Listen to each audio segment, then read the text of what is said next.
Louvado seja nosso Senhor Jesus Cristo, para sempre seja louvado. O Senhor esteja convosco, Ele está no meio de nós. Proclamação do Evangelho de Jesus Cristo segundo Mateus. Glória a vós, Senhor. Naquele tempo, Jesus foi à região de Cesareia de Filipe e aí perguntou a seus discípulos: Quem dizem os homens ser o Filho do Homem? Eles responderam: Alguns dizem que é João Batista, outros que é Elias, outros ainda que é Jeremias ou algum dos profetas. Então Jesus lhes perguntou: E vós, quem dizeis que eu sou? Simão Pedro respondeu: Tu és o Messias, o Filho do Deus vivo. Respondendo, Jesus lhe disse: Feliz és tu, Simão, filho de Jonas, porque não foi um ser humano que te revelou isso, mas o meu Pai que está no céu. Por isso eu te digo que tu és Pedro, e sobre esta pedra construirei a minha igreja, e o poder do inferno nunca poderá vencê-la.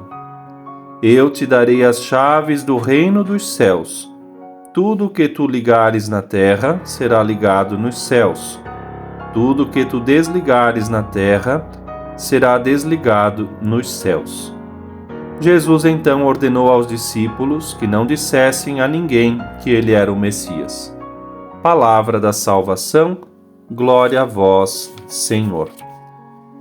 Querido irmão, querida irmã, com este evangelho bonito do 21º domingo do tempo comum, o Senhor nos convida a meditar na sua grandeza. Ele é o Messias, ele é o Filho do Deus vivo. E esta certeza, que é proclamada solenemente pela voz de Pedro e assim consentida por todos os apóstolos, é a grande verdade de fé que também cabe a nós proclamarmos com a vida, com a nossa voz. Neste momento, o Senhor, enquanto pergunta o que estão falando sobre ele, querendo saber assim uma espécie de feedback, digamos, né? Um olhar sobre o que tem sido a sua presença, o que tem sido comentado, qual é, pois, a situação que passa. Eis que ali então Pedro, de modo tão venturoso, sábio, inspirado pelo próprio Deus, como o próprio Jesus diz, o Pai revela para Pedro e este proclama solenemente: Tu és o Messias, o Filho de Deus vivo. E neste passo, nesse momento, promete-se a São Pedro o primado sobre toda a Igreja. Esse primado que Jesus lhe conferirá depois da sua ressurreição e que assim é dado a ele os poderes supremos e que há de perdurar até o fim dos tempos, que se transmite ao longo da sucessão apostólica do trono da Cátedra de Pedro. Portanto, sabemos, mas convém reafirmar, o Romano Pontífice é, em concreto, o sucessor de São Pedro.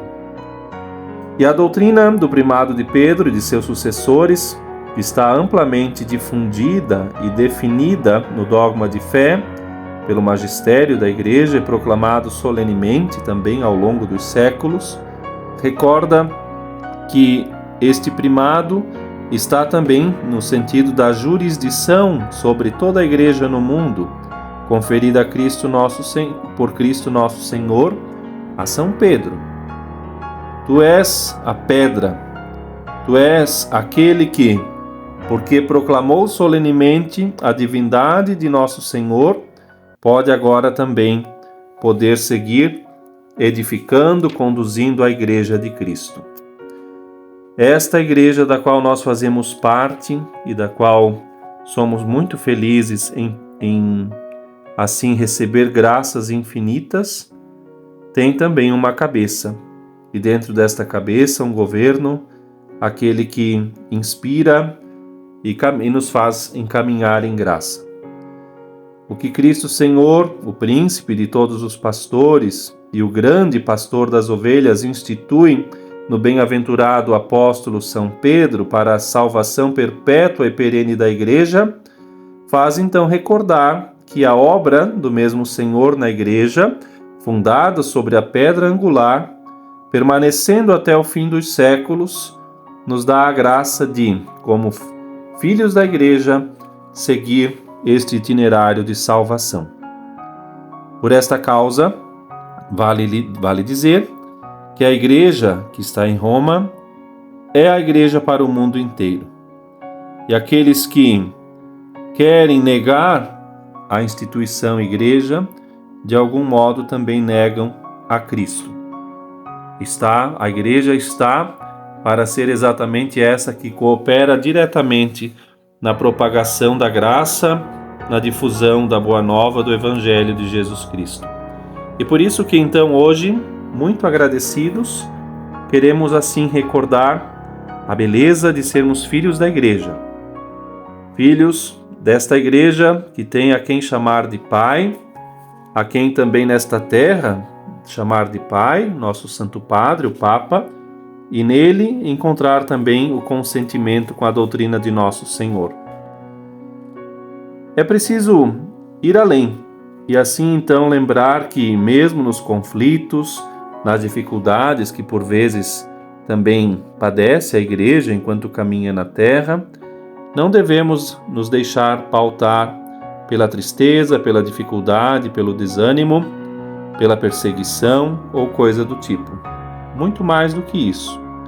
A Igreja, em todos os tempos, vai seguir adiante.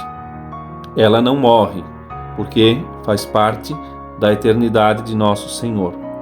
Nem as portas do inferno vão prevalecer sobre ela, diz Jesus. E perpetuamente a Igreja está atacada, cercada de dificuldades, traída, perseguida, mas segue firme com confiança a missão que o seu fundador lhe confiou. Tantas vezes fraca e humana, mas fiel e perseverante, ela é, assim, aquela que melhor pode encaminhar as almas para Deus. Nela o Cristo vive glorioso, e se formos fiéis à Igreja, aos ensinamentos, a Cristo, por esta graça permanecemos unidos ao Cristo e assim podemos produzir muitos frutos. É muito bom ouvir estas palavras e pensar, nem as portas do inferno haverão de prevalecer.